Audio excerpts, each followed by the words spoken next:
Hi everyone. So I've wanted to record this for a while now. Um, I just didn't think that I was going to be able to get through it. I still may not be able to get through it now. It is possible. I may bounce all over the place, but I do feel like it's necessary because people truly went out of their way to help me and my sister and our family through the tragedy that we just went through. Um, as a lot of you know, my mom passed away December 18th, right before Christmas from COVID. Um, and less than a month before that, on November 23rd, my stepdad passed away from COVID. Um, to even describe um, the trauma and the pain and suffering of watching someone go through it, I couldn't even begin to describe it. Um, you know, when Mom and Brian first tested positive with COVID, they were at home and, you know, they weren't feeling well.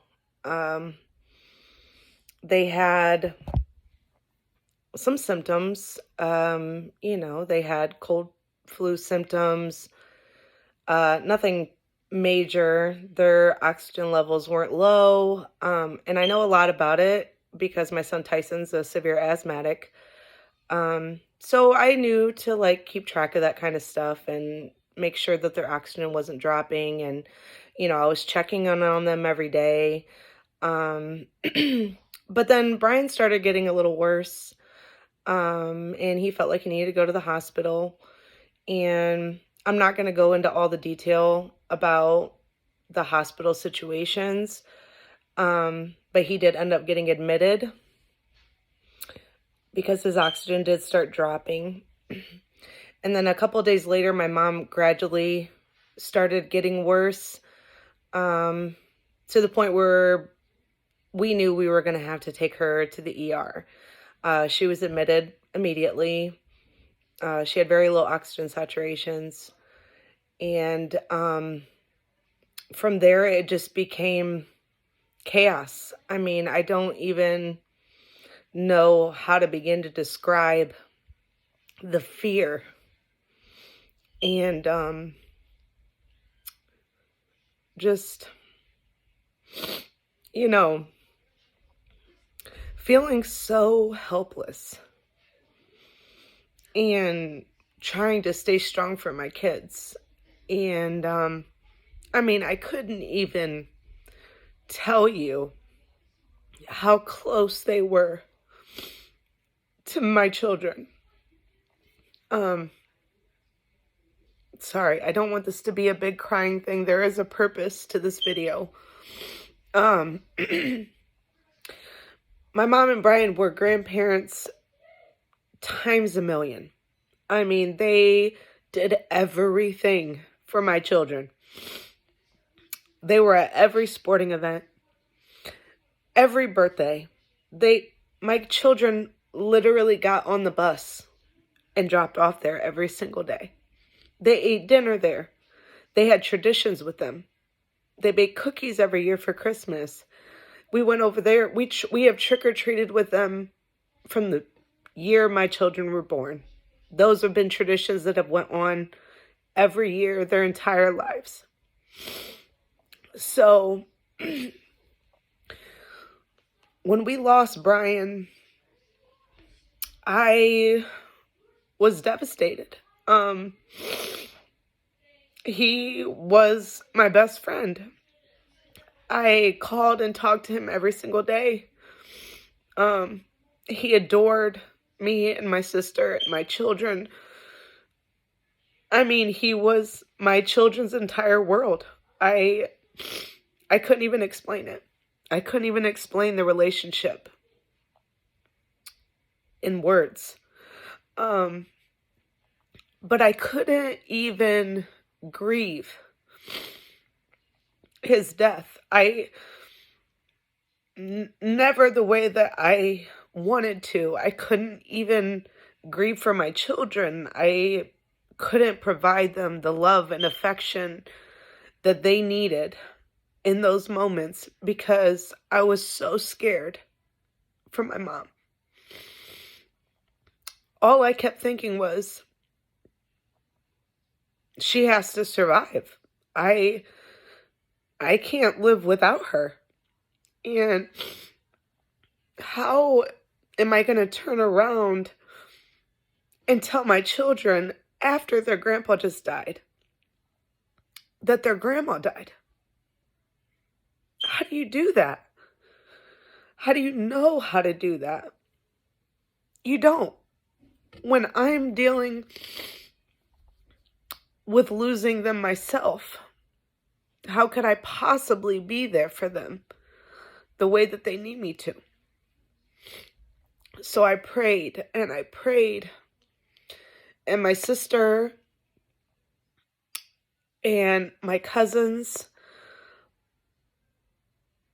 I couldn't even begin to tell you everything that my cousin Danielle did for us in this time.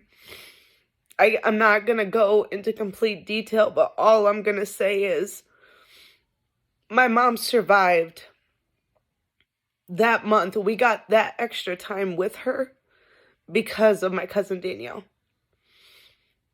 She's not only a nurse practitioner, she truly, truly adores her patients. And I'm telling you, we were texting her and calling her 2 a.m.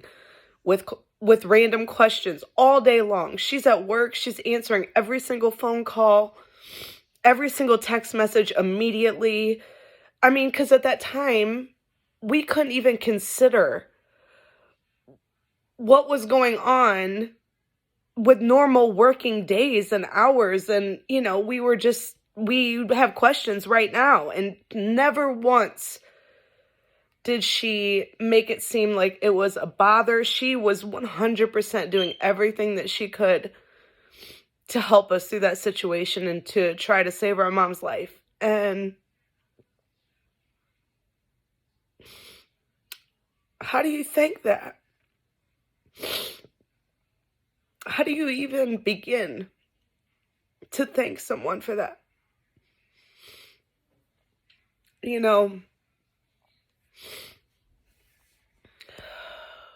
Before COVID,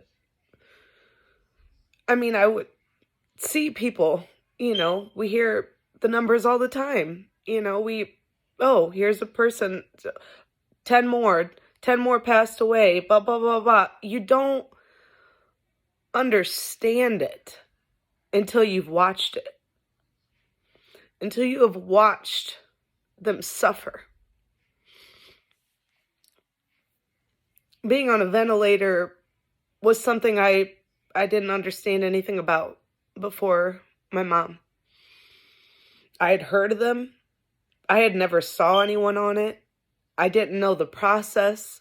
I didn't know what the after effects could be. And for a long time, as we were slowly learning and I was slowly starting to understand it, I was thinking in my mind, my mom's going to be on this ventilator. She's going to have time to heal and get better.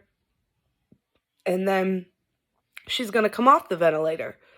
And it may be months and months before she begins to heal anything close to what she was before. We didn't even know if she would ever be 100% herself again. But I didn't care. I didn't care. All I cared about was her living at that point. It was just, I don't care if she has to live with us the rest of her life. I did not care. She was 56 years old. 56. She could have lived another 40 years. And so I questioned it many times with my sister. Are we being selfish? Is us putting her on this ventilator and trying to sustain her life, are we doing that out of selfishness? But I never thought at 32 years old I would have to make those sort of decisions for my parent. Never. Never in a million years. And those aren't the kind of conversations you sit and have with a parent that's 56 years old. You know, you don't ever want to have those conversations with your parent. You, in your mind, you're like, I'm going to have them forever. You don't sit down and say, hey, if this is what happened, what would you want us to do in that situation? What decisions would you want us to make? And,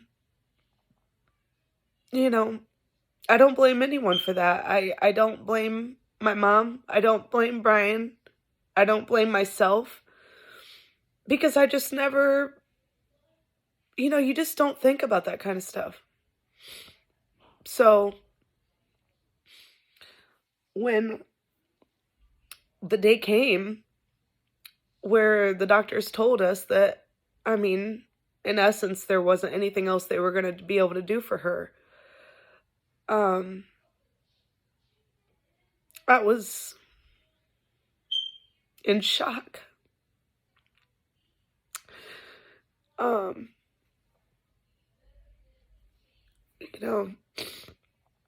wanted to be strong for my sister because at the end of the day, I'm the oldest and it's my job to protect her in any way possible. Physically, mentally, emotionally. All I could think about was Raina. And not only because I'm her older sister, but also because of the situation. And, I'm at a different stage in my life than where Raina is.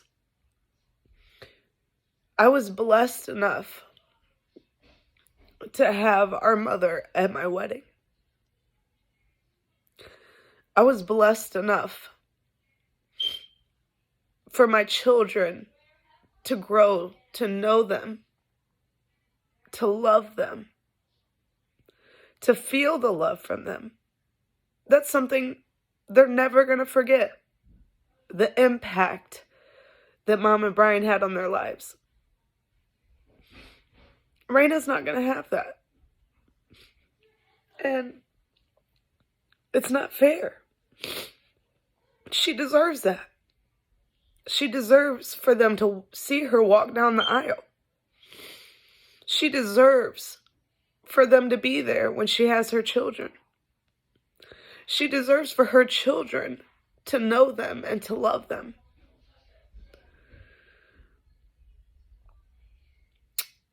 I couldn't get up at her funeral and speak. Raina was so much stronger than me in that moment. And there is some guilt there for that. But I just knew I couldn't do it. And, you can't change the decisions you make in those sort of moments. But Raina spoke for both of us. She was so strong through all of it. She was able to be there with Mom. She never left her side. I mean, there was days where I literally was like, I have to go home and be in my own bed, and Raina never left her side.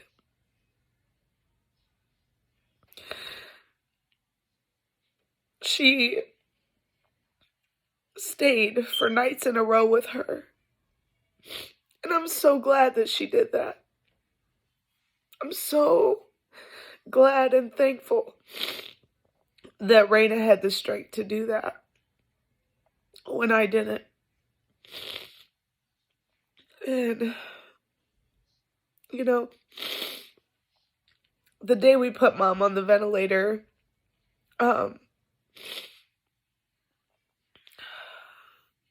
we got to hold her, which I'm so thankful that they let us do that. I mean, they weren't supposed to. I mean, she was in there for COVID. We were not supposed to be in her room. And we begged and said, our mom may never come off of this ventilator. We need to hold her one more time. And I just need to be able to touch her and tell her I love her while she is awake and conscious and herself. And they let us do that. And at that time, I never thought that she was gonna pass. So, but I knew that there was a chance. And I'm just so thankful that we had that moment. That me and Raina had that moment with her. Because it's something I'm never going to forget. I got to hold her. I got to tell her how much I loved her. And some people don't get that. And I'm thankful for that. But the main purpose of this video wasn't just to tell you about the horrible situation that we went through. The reason I felt the need to make this video is because of what everyone else did after Mom passed and after Brian passed. Not only did we receive an overwhelming amount of calls and texts and messages, me and Raina were put in a difficult spot. We were presented with the fact that we were going to have to pay for a funeral that we didn't have the money for. I mean, it was just something so unexpected, and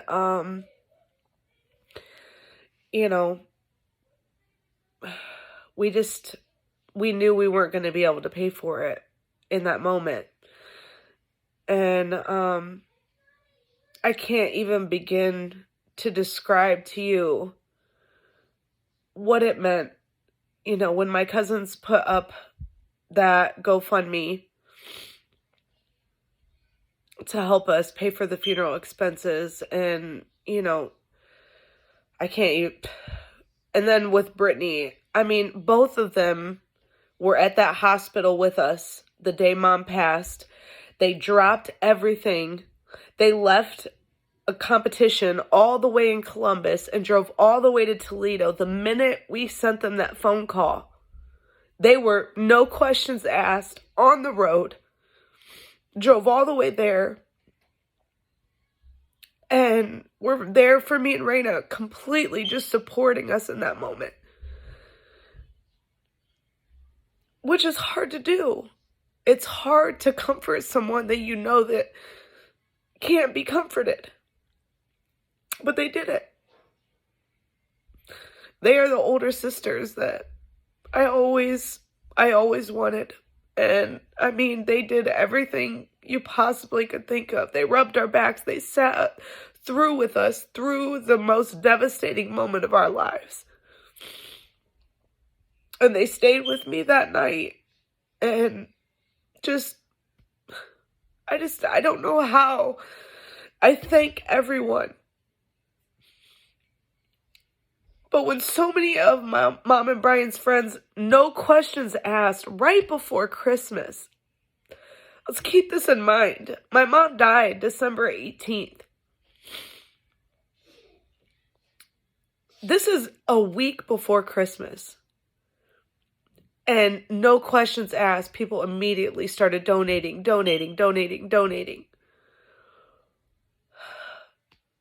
We never expected it, ever. We understood that people have families. They have their own Christmases. It's the holidays. Everyone is strapped. And literally people came from everywhere and donated. And there's no possible way that I could reach out to every single person that did that in that moment and thank them. And I wish that I could. But this video is for you to just thank you. It may just seem like a little bit of money to you.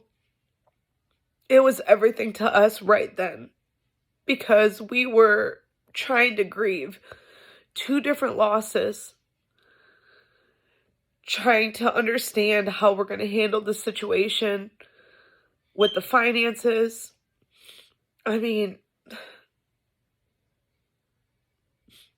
Thank you. I don't even know what else I can say other than to say that I want you to know that we appreciate you. And it took a huge burden off of our backs, and we were able to just sit back and attempt to get through Christmas. My first Christmas without my mother. My first Christmas without her in 32 years. I have been with her every Christmas my entire life. My children have been with them for every Christmas their entire lives. And removing that financial burden was everything. So, I don't want this to be some big, long, sappy, drawn-out video. I'm sorry, it's already 22 minutes long, but I just wanted to make sure that I got everything out. And, I'm still trying to get through it. And, like I said, I wasn't able to get up at her funeral and speak. But I'm speaking now. And, I just miss her. I don't know how you grieve your best friend. We spoke 3-4 times a day, every day, every single day. And I just, I miss her. And she was an amazing person, and it proved it when she passed, with how many people just constantly were checking in on us, and not just with the money, but with literally checking in on us. Even when it took days for us to respond, people all over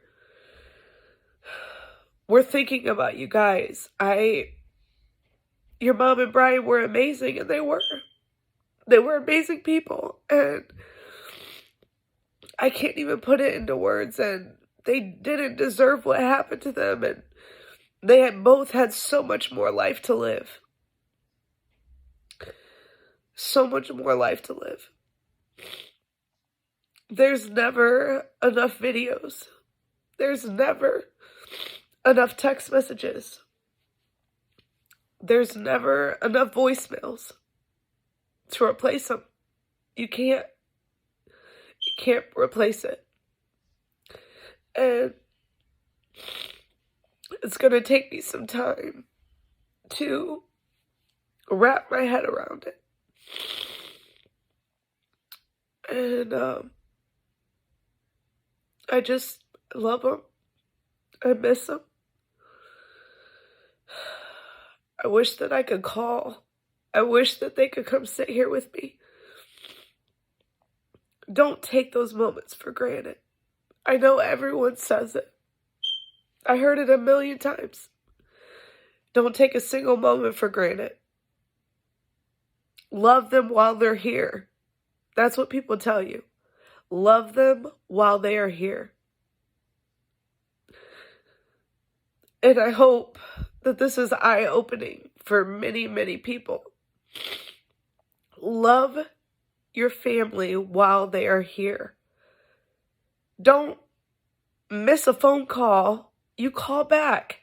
You say, I love you every time you leave them, because you honestly and truly never know. You never know. 1 year ago from today, I had no idea that I wouldn't have them a year later.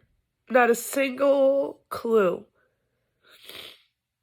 And like I've told a lot of people, losing one of them would have been devastating. Losing one. But losing both? To lose both? How is that fair? How do you lose both? So, I'm sorry. I truly, truly, truly just wanted to thank all of you. That's what the moral of the video is just to thank all of you for everything. It meant so much to us. And, just continue to keep us in your prayers. And, love them. Love your family. Love them while they are here. Never be scared to show affection. Never be scared to say I love you. Make time. That's the biggest part. Make time. I don't know how many times the memories I look back, and even though I was with them all the time, I still am feeling guilty for times where they would call me and say, Brogan, we want to go to the zoo. We really want to take the kids to the zoo. Oh, I can't. Sorry, I'm working. Oh, I can't. I just want to relax today. Oh, I can't. I'm doing homework. There was always something. You make the time. You find it. Because there are plenty of times in the day to work. There are plenty of times in the day to do homework. There are plenty of times a day to relax. You don't always have these moments. Make time. Thank you, guys.